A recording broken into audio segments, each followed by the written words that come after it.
hospital, ó. Não tem mais como sair. Aí eu acabei, ó, tiro logo de uma vez, para que esse sofrimento, tanto sofrimento para Porque, né? Daí resolve de uma vez, né? Isso. Deixa eu pegar o lençol pra ti. Eu tô no hospital, ó. Não está nada, desce. Não, eu tô fazendo vídeo, mãe.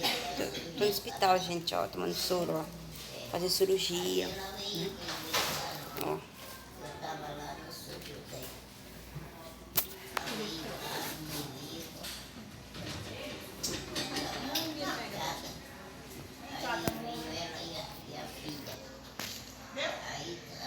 É isso aí, gente. Boa. Minha mamãe linda. Aí, ó, hoje ela não vai dormir na cadeira hoje não, gente, ó. Ela não vai dormir hoje na cadeira não. Hoje ela vai dormir na contônica hoje. Coisa boa. Coisa boa, gente. Chega lá no meu canal, gente. Não deixe de seguir, tá, gente? Beijo, meus amores.